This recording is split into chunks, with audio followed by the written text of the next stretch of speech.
All right, it's time now for the game preview presented by Ticketmaster here with head coach Kevin Stefanski. Kevin, a tight game turned to a tough loss to open the season. What's the most important takeaway as you look to turn the page from week 1 to week 2? I think you have to learn from all these games, win, lose, or draw.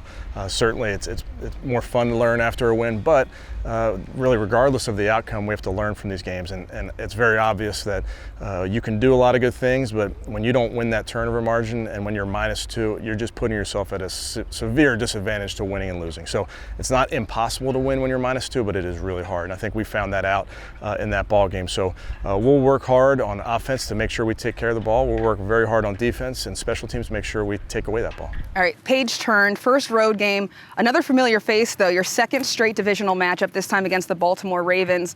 When you look at the tape, because it's your first week of 2025 season tape, what stands out to you about this John Harbaugh 2025 Baltimore Ravens team? Well, I think the schemes are similar, and they have their coordinators back. So what you know of as the Ravens offense, defense, special teams is still that. Now, are there wrinkles? Absolutely, and there always are. And there's new players really at every level of their offense and defense just with free agency in the draft. So they have our respect. They have our attention because we know how talented this group is, and it's something that we have to be about our business. This is not a one-man game. You need all 11 on either side of the ball to have success against this team. Guy you know well, Lamar Jackson, last week against the Bills was 14 for 19, over 200 passing yards.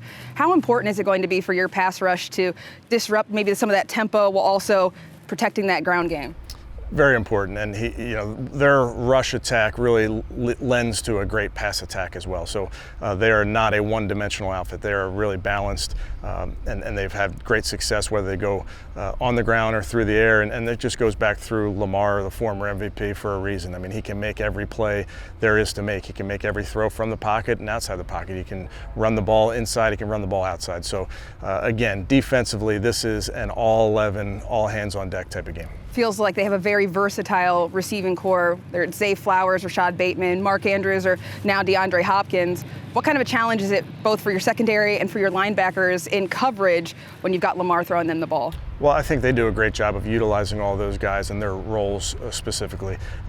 Zay Flowers is used a little bit differently than Mark Andrews because of just how physical Mark Andrews is. So understanding what those guys do, understanding how they attack the defense with those guys is really important. Now, obviously, Lamar Jackson is a rushing threat on his own, but he's got Derrick Henry in that backfield.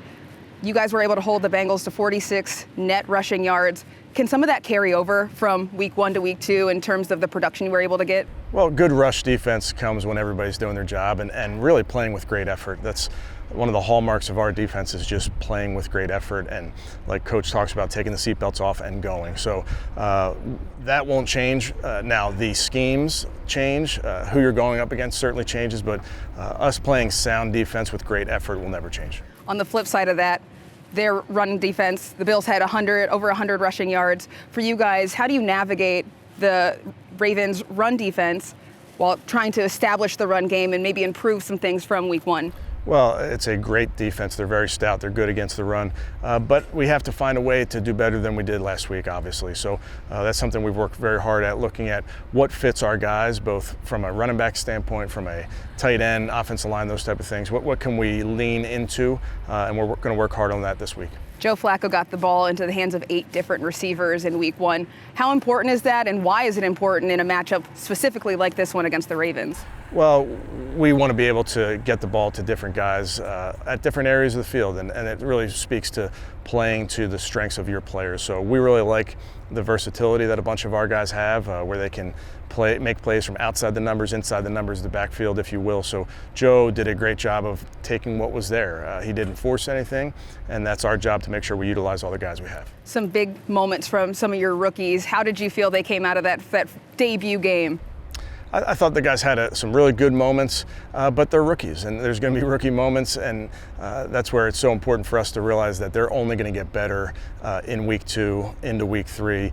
So I'm proud of what they were able to do because it's their first game and the jitters of all that, but we anticipate them to continue to get better. We know the importance of special teams every week, but last week a 1-point game. How is Andre Schmidt kind of handling this week, looking to bounce back from what he was, I'm sure, was not the debut that he wanted to make. Yeah, obviously Andre is very disappointed and wants to come through for the football team, but he's another young player who's only going to get better. So we look at this as another learning opportunity and trust that he's performed really well. We know the history of this team. You know the history of these teams. They're celebrating their 30-year anniversary. How much does that play into any momentum that you guys might carry into that, knowing that they're celebrating something that means a lot to the Browns fan base here at home? Yeah, I think our players understand our history here. They're proud of their part in this history. I remind our players about who we are. But at the end of the day, this is us against a really good football team, a well-coached football team. So we're keeping the focus on what we need to do to have success against this team. All right, thanks so much, Coach, and good luck on Sunday. Thanks, Cam.